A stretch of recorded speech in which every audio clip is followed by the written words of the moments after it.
పేద విధవరాలు చేసినట్టుగా మీ అందరూ లేమిలో దేవుడికి ఇచ్చేస్తే దేవుడు మీకు ఇస్తాడని కాదు. సారిపతి విధవరాల్లాగా మీరు అందరూ లేమిలో ఇచ్చేస్తే దేవుడు మీకు ఇస్తాడని కాదు. Direct question. సేవకుడికైనా విశ్వాసికైనా, నేను సేవకుని కదా, ఆ భేద విధవరాలు మా అమ్మే అనుకుందాం. కాసేపు సంఘంలో ఉన్నాను, నేను ప్రీస్ట్ గా ఉన్నాను, హై ప్రీస్ట్ నేను. ఇప్పుడు మా అమ్మలా వచ్చి, మా అమ్మ దగ్గర ఇంకేమీ లేదా, 2 కాసులే ఉన్నాయి, నేను కొడుకుని వచ్చి 2 కాసులు వేసి వెళ్ళిపోతుంది, ఇంకేం లేదు మా అమ్మ దగ్గర. నెక్స్ట్ ఏంటి, మా అమ్మ చనిపోవడమే. ఇప్పుడు నేను ఆ 2 కాసులు తీసుకుంటానా? అమ్మా నేను ఉన్నాను కదా మా కొడుకుని, నీకే నేను పెడతానమ్మా, నువ్వు వెయ్యొద్దంటానా?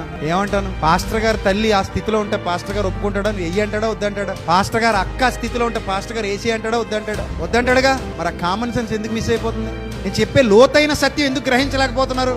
ఇంత ఓపెన్ గా బైబిల్ బోధిస్తుంటే ఇది కూడా కొంతమందికి అర్థం కావట్లేదంటే ఏం చేయాలి? జాలి లేకపోతే నేను పశువుతో సమానం. పశువుకైనా జాలి ఉంటుంది. జాలి కనికరం విడిచిపెడితే మృగాలు నయం మనకంటే. ఆవిడ మన బ్రతుకుల్లో ఏముండాలి? జాలి, దయ, కనికరం ఉండాలి. ఇప్పుడు నాకు ఓ 10 రోజులకి సరిపడా అన్నం ఉంది, కరువు నడుస్తుంది. నువ్వు నా సంగపెట్టివి, నా దగ్గరికి వచ్చావు, అన్నా ఆకలి అవుతుంది అన్నా అన్నావు. నేను లేమిలో ఉన్నట్ట కలిమిలో ఉన్నట్ట? ఇప్పుడు రూల్గా అయితే లేమిలో ఉన్నట్టే, ఎందుకంటే నాకు 10 రోజుల్లో నా పరిస్థితి అదే. కానీ ఇప్పుడు నువ్వు వచ్చావు కాబట్టి సర్లే, ఇంకా నాకు 9 రోజులు ఉంటుంది, కానీ ఒక్కరోజు భోజనం నీకు ఏం చేశాను? పెట్టాను.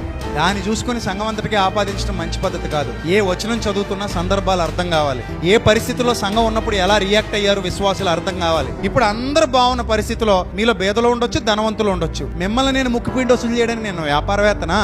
కాదు కదా. సో మీ అందరికీ ఫ్రీ విల్ ఉంది. మీరు మీ కలిమిలో నుండి దేవుని సేవ చేయండి. ఎవరికైతే దేవుడు సమృద్ధిగా ఇచ్చాడో వాళ్ళు దేవునికి సమృద్ధిగా ఇవ్వండి. ఎవరి దగ్గర అయితే ఏమీ లేదో వాళ్ళు ఏమీ ఇవ్వకండి.